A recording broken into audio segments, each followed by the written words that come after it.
Hello, everyone. Good afternoon, or good morning. Thanks for being here. Before I get started, as some of you have seen reported, I can tell you that later this afternoon, the President will meet with Aung San Suu Kyi at the White House. The President looks forward to her visit as it provides another opportunity to reaffirm our longstanding support for her struggle and the struggle of many others toward democratic, just, and transparent governance in Burma. This is her first trip to the United States in more than 20 years. The President very much looks forward to that visit. That's all I have at the top. Late afternoon, around 5 o'clock. Will there be a Brutus party? We're still press coverage TBD, but we're working on it. Jim. Thanks, Jay. Two foreign policy issues. Reports that Iran is using Iraqi airspace to deliver weapons to Syria. The issue came up today in the Senate Foreign Relations Committee. What steps is the President prepared to take to prevent Iraq from allowing Iran into its airspace? Any conditions on financial aid or anything like that? Well, let me just say broadly that we have made clear to countries around the world that we all need to work together to prevent Assad from acquiring weapons that he can use to continue to perpetrate violence against his own people. And that's a message that we carry in conversations with leaders everywhere. I don't have anything specific for you with regards to Iraq, and I'm not aware of the meeting on the Hill that you referenced. But that is something we're concerned about generally. We've worked very hard with our international partners to cut off access to weapons and financing for Assad, and we continue to do that. On China, Secretary Panetta returned from his trip there and reported that Chinese leaders are expressing concern over a U.S. military shift to the Pacific. Does the White House have any concerns that together with the attention that China has been getting in the presidential campaign is increasing any tensions with the Chinese? What I said yesterday holds true today, which is that we have a very complex, broad relationship with China that is extremely important, and when we meet with the Chinese at the level of the President and below, we engage with them on all of the issues that are part of our relationship, and that includes areas of disagreement as well as areas of cooperation and agreement. We obviously have an important trade relationship and economic relationship as well as military to military relationship. We are, as the President made clear on his trip to Asia last fall, a Pacific power. We have a presence there that's important to the United States and to the region, and we intend to pursue that. But this is about broader issues than China. It's about the fact that the United States is obviously a Pacific power with Pacific interests, and you know that this President believes that in the 8 years prior to him taking office, there was a loss of focus when it comes to Asia by the previous administration because of all the concentrated attention on Iraq in particular. And he has sought to rebalance our national security, foreign policy, and international economic posture towards Asia for that reason. Some protests in China that the U.S. presence has emboldened other countries like Japan on territorial disputes. Does the President feel that you want to put your finger on the scale on issues like that? No, look, we believe that good relations between China and Japan benefit everyone in the region. And U.S. policy on the Senkaku Islands, which I think is the issue at the moment, is longstanding and has not changed. The United States does not take a position on the question of the ultimate sovereignty of the islands, and we expect the claimants to resolve the issue through peaceful means among themselves. Jeff. Jay, does the President have any reaction to the end of the teacher strike in Chicago yesterday? his position has been that he hoped to see both sides in the dispute come together, reach an agreement that could serve and would serve the interests that were paramount, the interests of the children of Chicago, the students in the Chicago school system. And he certainly welcomes resolution to the dispute and welcomes the fact that kids have returned to class this morning. And at the risk of sounding like a broken record, oil prices are falling again. Do you have anything updated today to say about the SPR and your thinking about that? I don't. Our thinking remains what it was. In regular consultation with our international partners, we monitor global oil markets, and we keep all options on the table to deal with disruptions if necessary. But I have no announcements to make on that. Is there a price level that would change this thinking at all? Oil prices and/or of gasoline prices in this country? Again, Jeff, it's the kind of thing that I won't get into great specificity on. We simply monitor the situation, mindful of the impact that higher global oil prices have on global economic growth, American economic growth,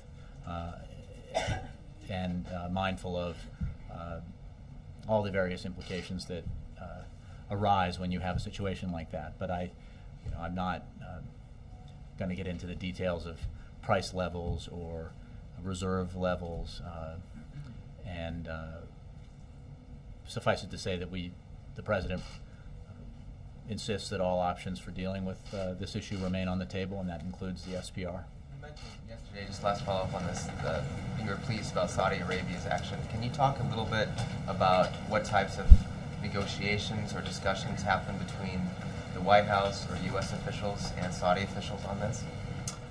No, I can simply say that we welcome the Saudi Arabian oil minister's recent remarks and share his concerns about rising oil prices, broadly speaking, not in recent days, but rising prices in the international oil market.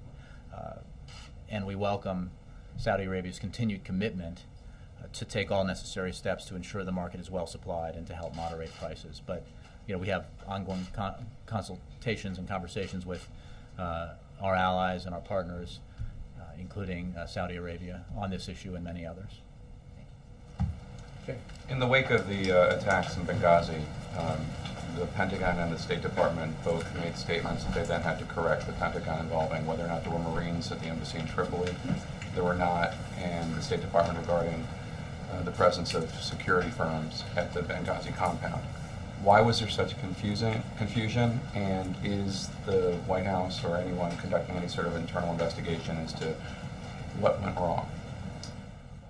Well, there is an ongoing investigation into what happened in Benghazi that's being led by the FBI. And I'm not talking about the criminal act. I'm talking about obviously there wasn't adequate security. That along the lines of what went wrong, what the administration could have done better. Right. I think I would refer you for questions about security at the Benghazi diplomatic facility and broadly speaking at diplomatic facilities, consulates, embassies around the world to the State Department. In terms of statements that were corrected by defense or state, I would refer you to those departments. From our perspective, we got out to you the information that we had as soon as we had it, and it was available. And our assessment of what happened has been based on the best available information that we've had. There is an ongoing investigation led by the FBI now, going back to specifically what happened in Benghazi, and we await the results of that investigation for more information about the protests and the attacks and what precipitated them and who participated in them, with the primary objective here of fulfilling the President's commitment that that those people responsible for the deaths of 4 Americans be brought to justice. What reason could there be, or let me rephrase that, who made the decision that there should not be Marines at our diplomatic posts in Libya. More than half of our diplomatic posts have Marines. I understand they're not there to protect people, they're there to protect classified data, but it doesn't hurt to have them there. Who made the decision? Well, I think security at diplomatic facilities is overseen by and run by the State Department, so I'd refer you to them about how decisions are made and what the allocation of resources was in Benghazi and elsewhere. I think they're the best people to answer that question. Is the President concerned that there was a failure by someone in the administration to ensure adequate security measures, whether through The President is concerned that violent actions were taken that led to the deaths of 4 Americans. You can be sure that he's concerned about that, and he is absolutely concerned that we take the necessary measures to make sure that those who killed Americans are brought to justice. And he has been focused from the beginning on ensuring that adequate security reinforcements be brought to bear at embassies and consulates and diplomatic facilities where that's deemed necessary. Again, there's an investigation, I think a broad investigation into what happened and how and why in Benghazi, and we will await the results. That's about the perpetrators of the violence.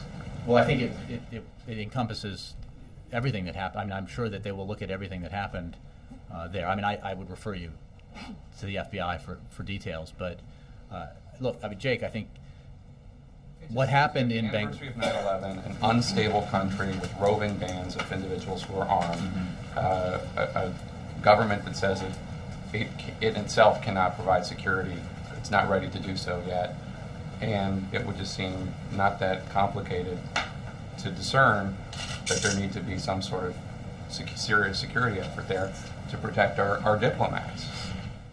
Jake, I appreciate the question, and I understand it, and I can simply say that there is an active investigation into what happened in Benghazi that led to the killing of 4 Americans.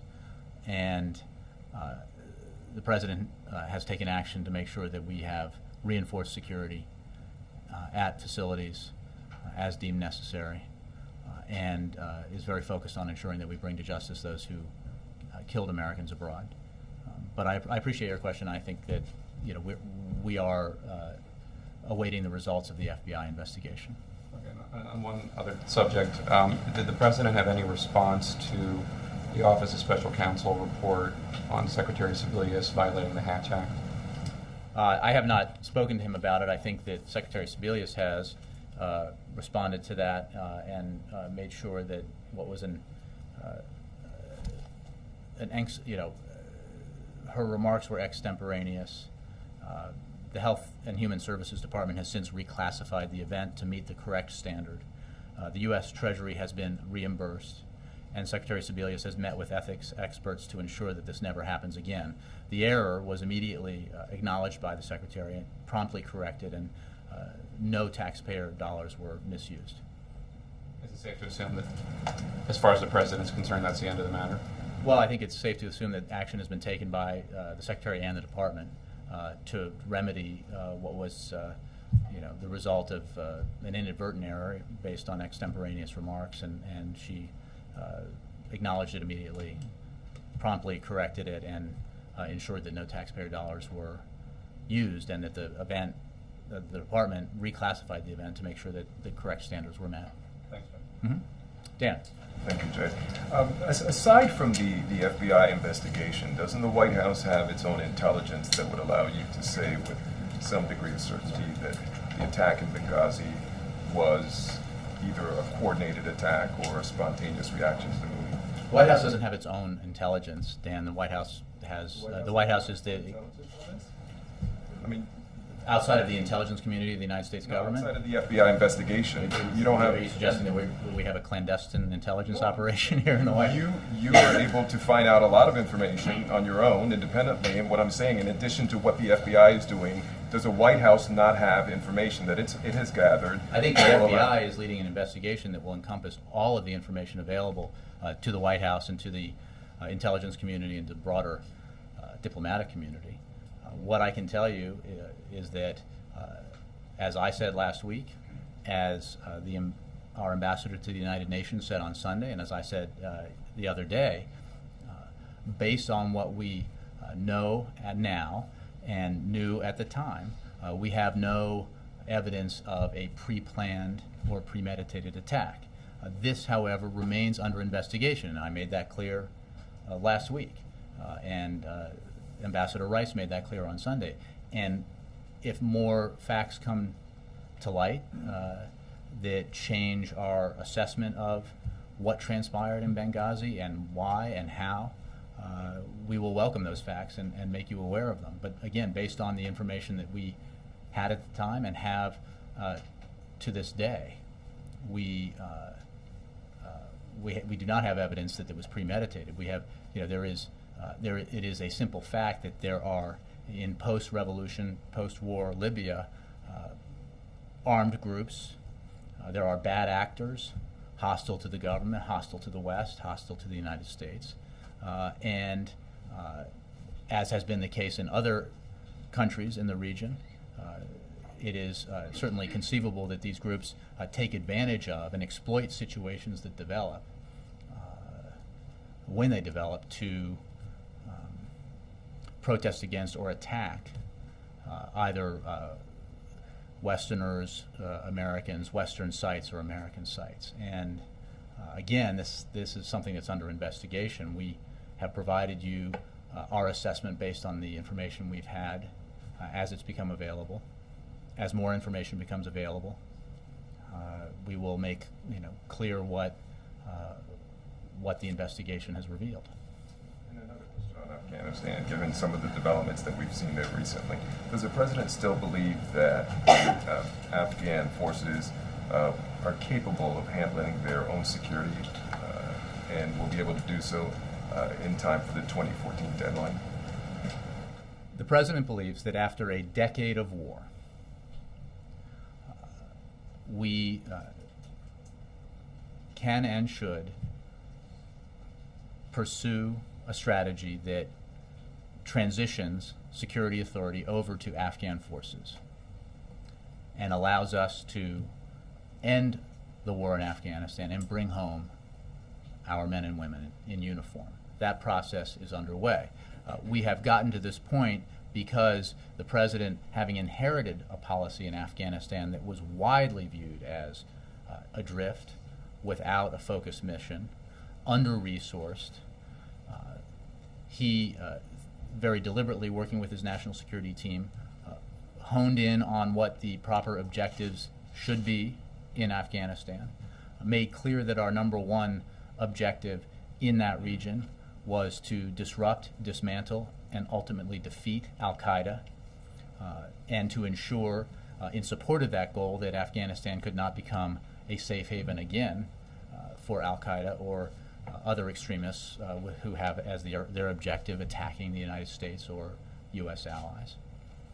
And that the execution of that strategy continues. It led initially to a surge in U.S. forces, which halted the Taliban's momentum, which allowed us to take the fight to al-Qaeda in the region in a way that we had not been able to before, that led to the decimation of al-Qaeda's leadership, including the elimination of Osama bin Laden, and has now allowed us to draw down the surge forces and to continue the transition to Afghan security forces, responsibility for security of that country. That process continues, as I said the other day. We are very concerned about the green-on-blue attacks that have been taking place in Afghanistan, the increase in those attacks, and our commanders are taking measures to ensure that there is more security for our troops in Afghanistan. But the process of partnering with and training Afghan security forces continues, and the process of transitioning to Afghan security lead continues. And the president has made clear that the pace, the drawdown of U.S. forces will continue. The pace of that will depend on evaluations by and assessments by commanders on the ground, but it will continue, and he remains committed to ending the war in Afghanistan in keeping with the NATO objectives by 2014. But does he think they will be prepared to handle their own security? Thanks to the extraordinary sacrifice of our men and women in uniform and our partners, men and women in uniform, we have made tremendous strides towards enhancing the capacity of and the numbers of Afghan security forces. And that remains a fact even as we contend with this serious problem with green on blue attacks. Despite the effort, it is true that while we have changed the directives involved in partnering with Afghan forces, it remains true that for a long time now there have been extraordinary number of missions conducted successfully where U.S. forces or ISAF forces have partnered with Afghan forces, and it is essential for Afghans' future that Afghan security forces be able to take over security for their country. It is, and it is certainly in the interest of the United States that after a decade of war, we continue with that transition in keeping with the President's mission. Bill. Still maintain there was no evidence of a pre-planned attack. How come? Bill, let me just repeat now. How is Again, it, how is it based the on the attackers had information. RPGs, automatic weapons? Bill, I know mortars? you've done a little bit of reading about Libya since the unrest that began under Gaddafi. The place is has an abundance of weapons. No question about it. And, Do you expect and a street there mob to are- become armed that way? There are, unfortunately, many bad actors in that country, as there are throughout the region, not the point. and they have they're very armed. I'm not. The point is, you can make suppositions about what happened. We prefer to have an investigation that looks very closely into what happened and assembles the facts and presents them. Based on all I'm Our saying. people on the ground have seen the fragments of the remains of the mortars and the heavy weapons that were used. We've made clear that there were armed assailants who used heavy weapons. We obviously haven't disputed that, and This is just a random crowd that got together with their heavy weapons, got insulted by the film, and decided to go, as I think I just said, there has certainly been precedent in the past where bad actors, extremists who are heavily armed in different countries and different regions of the world have taken advantage of and exploited situations that have developed in order to either attack Westerners or Western assets or American assets. That is not. Plan to do it, They might or they might not. All I can tell you is based on the information we had at the time, we have now, we do not yet have indication that it was pre-planned or premeditated. There's an active investigation. If that active investigation produces facts that lead to a different conclusion, we will make clear that that's where the investigation has led. It's not, our interest is in finding out the facts of what happened, not taking what we've read in the newspaper and making bold assertions that we know what happened. We'd rather investigate it. But doesn't it seem likely, given the I think circumstances? that goes back to making presumptions about what happened, and we'd rather investigate it. Yes. There were a fair number of questions yesterday about the Romney tape and what he had to say. There's a tape that the Republicans immediately tried to distribute yesterday, I guess, to push back. That's fairly old, 14 years ago. The president talking about redistribution. My question is, from a policy standpoint, the Republicans seem to be trying to use that tape to suggest that the president's goal is to redistribute income and wealth. And can you say, from a policy standpoint, whether that is a fair characterization or not? Ed, I would say that all of us who follow politics and policy, whether we're on this side or your side of the podium, have seen circumstances like this where a campaign is having a very bad day or a very bad week. And in circumstances like that, there are efforts made, sometimes desperate efforts made, to change the subject. The charge based on this 14-year-old video, sounds very familiar to one that was tried and failed in 2008. 14 years ago, then Senator Obama was making an argument for a more efficient, more effective government, specifically citing city government agencies that he did not think were working effectively. He believed then and believes now that there are steps we can take to promote opportunity and ensure that all Americans have a fair shot if they work hard. He certainly doesn't believe, as some apparently do, that any student who looks for a government-backed loan is looking for a handout, or that a senior citizen receiving Social Security is a freeloader, or a combat veteran not paying taxes is a victim. He believes that we need to make government more effective, more efficient. He believed that then, he believes it now. But when he says pull resources in that tape, that we need to pull resources, and he believes in redistribution, does that, since you're characterizing what he meant 14 years ago and with confidence, was he also suggesting he believes in redistribution of wealth? The President believes that we have to have a government that works efficiently and effectively and wisely in the use of taxpayer dollars on behalf of the American people, that advances the American economy, that helps provide opportunity to middle-class Americans and those seeking to enter the middle class. He certainly believes that programs like Social Security and Medicare that every American who works contributes to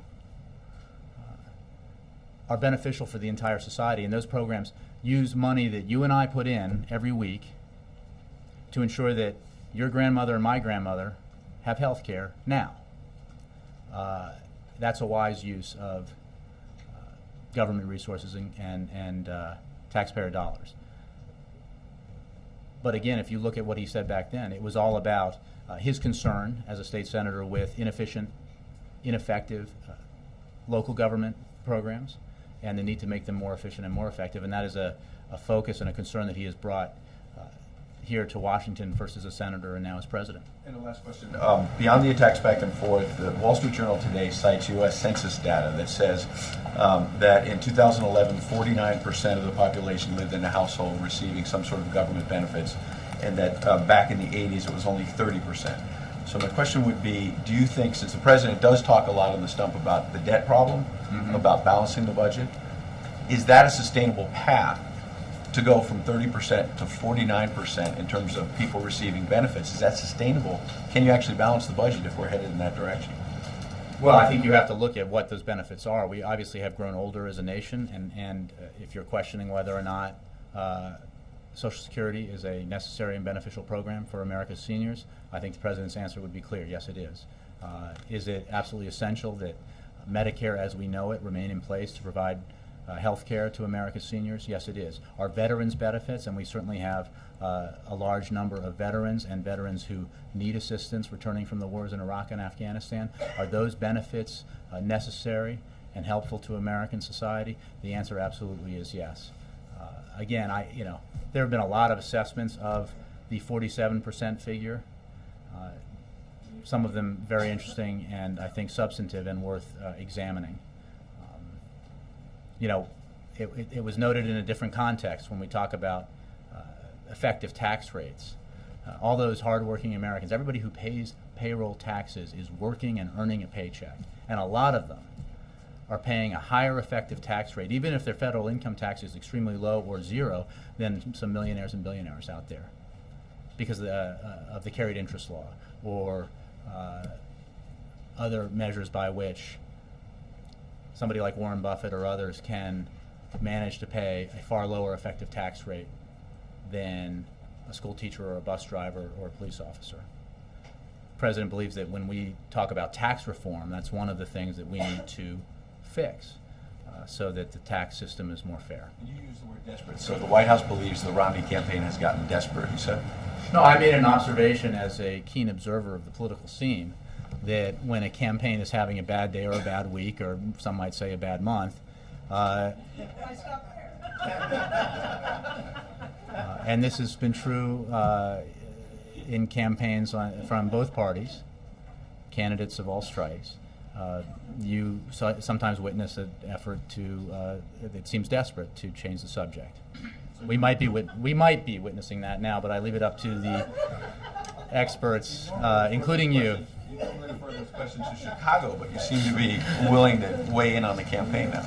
I had a 4-shot espresso before I got out here.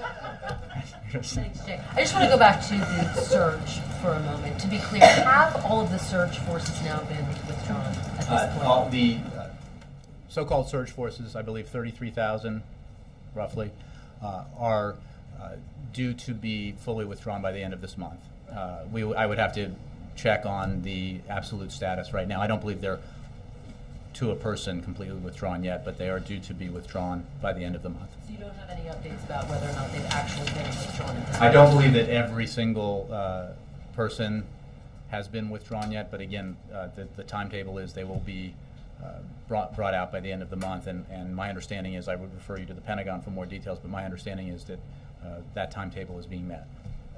And also, Senators McCain, Lieberman, and Graham put out a statement today saying that the green on blue attacks were actually precipitated by the overly speedy drawdown of the surge troops, and they recommended the administration, quote, take a step back and reconsider withdrawing surge troops in light of these insider attacks. What is the president's reaction to that, and is this under consideration at all? We disagree. The president believes that it is absolutely essential to continue with the transition to Afghan security lead. That after a decade of war, more in Afghanistan, it is time to wind down that war and to gradually transfer security responsibility to the Afghans. We have expended a great deal of blood and treasure in that effort. And it is through the heroic and remarkable service of our men and women in uniform in particular that we are at a place now where Afghan security forces have developed capabilities and have developed the numbers that allows them to gradually take over security lead. The green on blue attacks are a very concerning problem, and action is being taken to protect against those kinds of attacks. But it does not change the mission. The mission continues. And I mean, with regard to those assessments, I would simply note that when this president took office, he inherited an Afghan policy from the previous administration that was largely endorsed by some of the very same critics of the president's policy, in which there were a fraction of the number of troops that this president allocated to the effort in Afghanistan and the AFPAC region. And nothing like the kind of focus on a clear mission on the disruption, dismantlement, and defeat of al-Qaeda that this president has pursued. The president made clear in the 2008 campaign that we needed to refocus attention on Afghanistan, that we needed to end the war in Iraq. He has fulfilled the promise to end the war in Iraq, and he is fulfilling his promise with regards to Afghanistan. Well, if it's not linked to the drawdown of the surge forces, has the administration gotten closer to figuring out what is behind this uptick in violence? Yeah, I would, for details on this, I think the Pentagon and ISAF would be the best places to go. I think one thing that I understand to be true, and that is the assessment of our commanders in the field, is that because of the success we've had in halting the momentum of the Taliban and retaking territory controlled by the Taliban, this is a tactic that is being used as an alternative by the Taliban and other extremists, which might argue against some of the assertions being made that you cite. But let me be clear, this is very concerning, and that is why the steps are being taken by our commanders in the field, by General Allen and others. But it does not change the mission. I'm sorry, it does not change the mission. Margaret. Thanks, Jay. I wanted to ask you a couple of follow-up questions about the president's meeting with Aung San Suu Kyi later today. Can you talk a little bit more about what it says about how he sees her role both in Burma or Myanmar and also, more broadly in the region that the meeting is happening? And in terms of diplomacy, I know, like, if the Dalai Lama visits, the president has to kind of take considerations about how to position that vis-a-vis the Chinese government. I'm wondering how this compares. Did the U.S. give Burma a heads up? Diplomacy-wise, is there any issue or concern about that visit in terms of how the U.S. goes forward? Well, the president very much looks forward to this visit. The president views Aung San Suu Kyi very much as you described her, which is, and I did before, which is as somebody who has been a remarkable beacon for democratic reform in her country and for her people. And that struggle has lasted for many, many years, and it is certainly appropriate that she will be receiving the Congressional Gold Medal in recognition of her many-year struggle in Burma, a struggle that is resulting now in her visit and in the remarkable reforms that have been undertaken by President Thein Sein in Burma.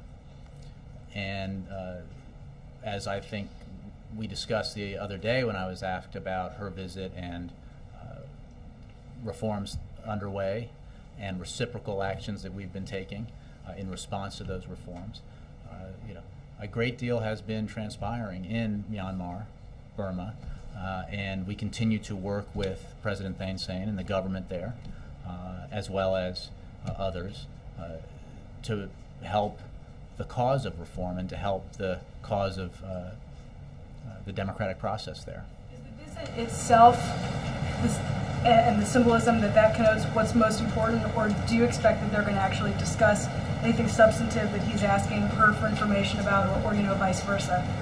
I don't want to read out a conversation that hasn't taken place yet. I know he looks forward to meeting with her. He's spoken with her by phone in the past, but has not met with her, and I'm sure there will be substantive elements to the discussion. But it is certainly the case that we are engaged with the government of Myanmar very actively when it comes to the reforms that we have been urging them to put in place and that they have been putting in place. Mark. Circling back to the video again on the Middle East, yesterday you said it wasn't leadership, it was the opposite of leadership for Mitt Romney to say that a solution in the Middle East is an issue that should be kicked down the field.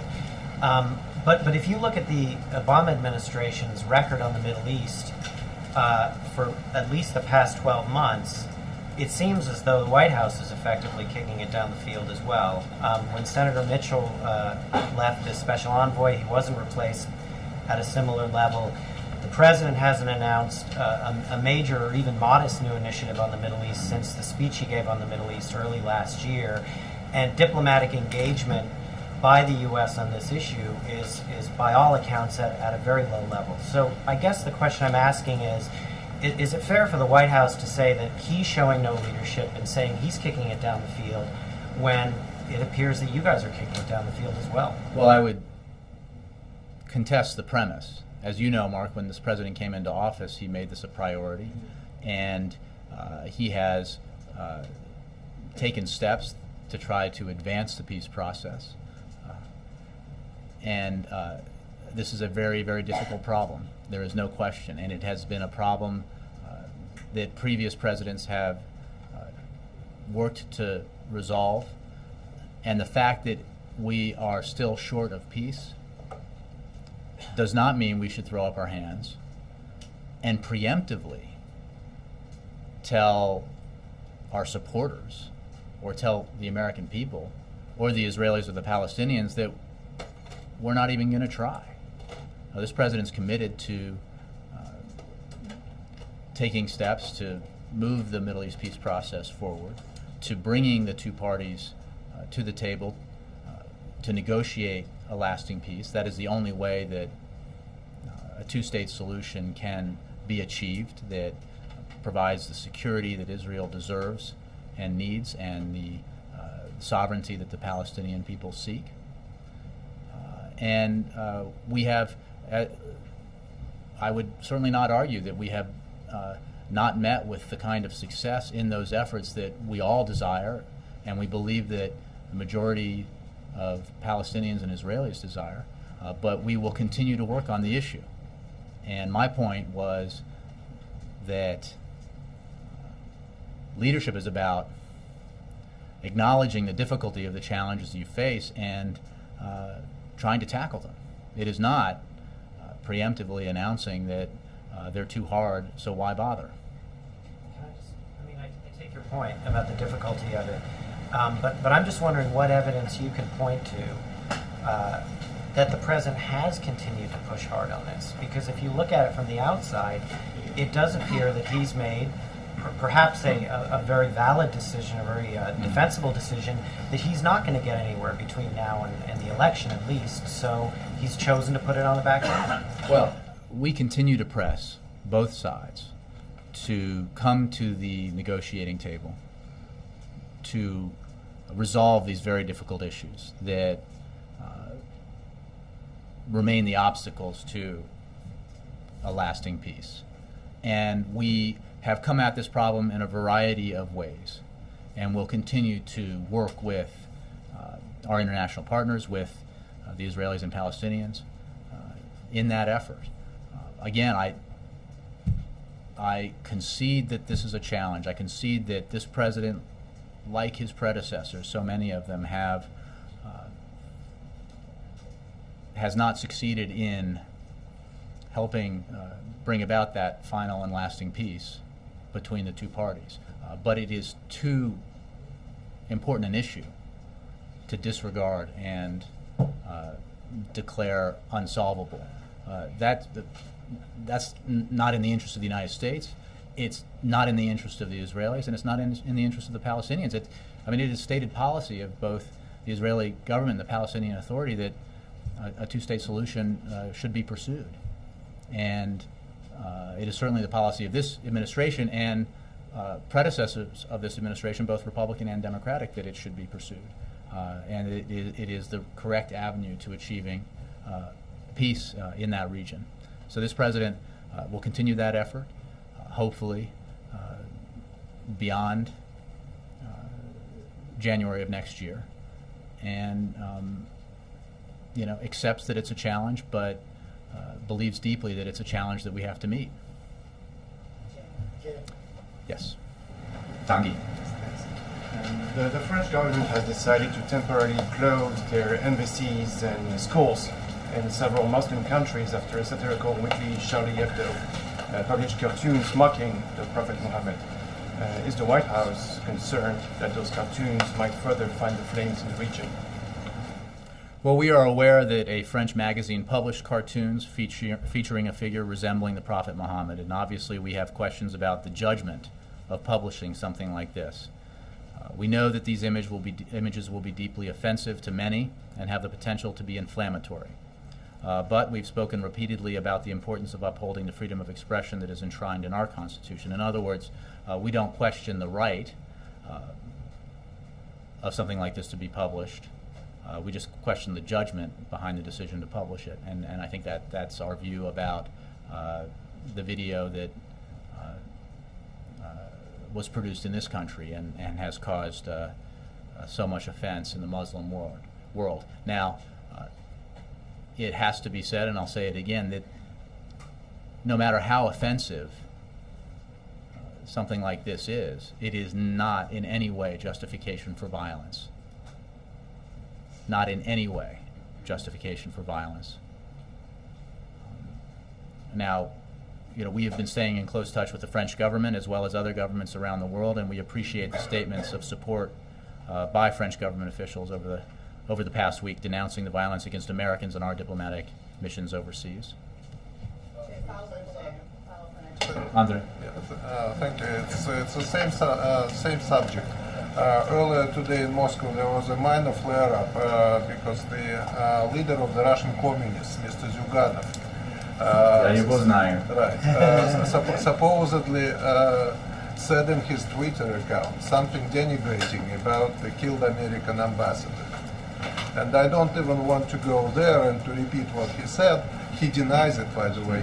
But the story was, most of the story was, that it created an outrage in Washington, and that the Americans will sanction Mr. Zyuganov, and on and on and on. My question to you is, have you heard about this? About the whole episode? I'm hearing about it for the first time. So I'm not aware of this report, and I'm not aware of any outrage here. It wasn't brought to my attention. Have you ever heard of someone being sanctioned in a situation like this for making an offensive comment I have not. about an American Again, official? I have not heard of this report. I know of no basis to it. That's all I know. April. Jay, following up on that line of questioning, what if anything, is the White House doing to secure this homeland as skirmishes are happening overseas, this anti-American sentiment? What is the president doing, and if you can tell us, what can you tell us? Well, I can tell you that it is a fundamental reality of our contemporary life here in the post 9/11 world, but even prior to it, that we have to be extremely vigilant. And that vigilance continues. I have no specific briefing to give to you about actions taken in the wake of the protests and unrest in the Middle East, but I can assure you that our security team and our counterterrorism specialists are, as they always are, extremely vigilant about potential threats against the United States here and against Americans here in the country. Now also, the president, when he first became president, he did this Muslim outreach, and he did it just for this reason, to quell any kind of anti-American concern. Is there a thought around the White House, or are there conversations among senior staffers that may need to happen again to do some kind of outreach so that this kind of anti-American sentiment will not cause more problems than what's going on right now? Well, I wouldn't put it that way, April. I would simply say that I remember well, since I covered it, that President Bush, in the immediate aftermath of the terrible, devastating attacks on 9/11, spoke very clearly about the fact that we would not be and were not at war with Islam. And that remains the case. And I think that's a message that this president has carried from the beginning of his administration, echoing the very same sentiments that President Bush put forward in the wake of 9/11. We have made clear, the president has, Secretary Clinton, Ambassador Rice, even the press secretary, that we find the video that has been so offensive to Muslims to be disgusting and reprehensible, and not something that in any way represents the values or the beliefs of the American people. And we have made clear that obviously the American government had nothing to do with it. We make the additional point, and it is an important point, that no matter how offensive such a video is, there is no justification for violence. There is no justification for attacking and killing innocent people. In this case, in Benghazi, innocent Americans, including an ambassador who had done so much to help the Libyan people and to help them emerge from the shadow of tyranny under Muammar Gaddafi. And that is a message that needs to be very clear as well. So in the investigations about all the skirmishes and the initial skirmish that happened in Libya, has it been concluded that this was linked to trying to show America something on 9/11, show anti-American sentiment for 9/11? Is that? April, I've had a lot of questions about what we know about what precipitated the attacks in Benghazi, and I said earlier and have said on previous days that based on the information we have now, we don't have evidence that it was premeditated or pre-planned. It is certainly the case that there are a number of bad actors and armed groups of extremists in Libya who might take advantage of a situation that was brought about initially as a response to the video in question. But this is under active investigation, and we await the results of that investigation by the FBI before we can reach any firm conclusions about what precipitated the attacks. Coincidence that it all happened on 9/11. Right now, I'm saying we don't have evidence at this point that this was premeditated or pre-planned to coincide on to happen on a specific date or coincide with that anniversary. If that changes, we will certainly make you aware of it. Thanks, Jay. Thanks very much.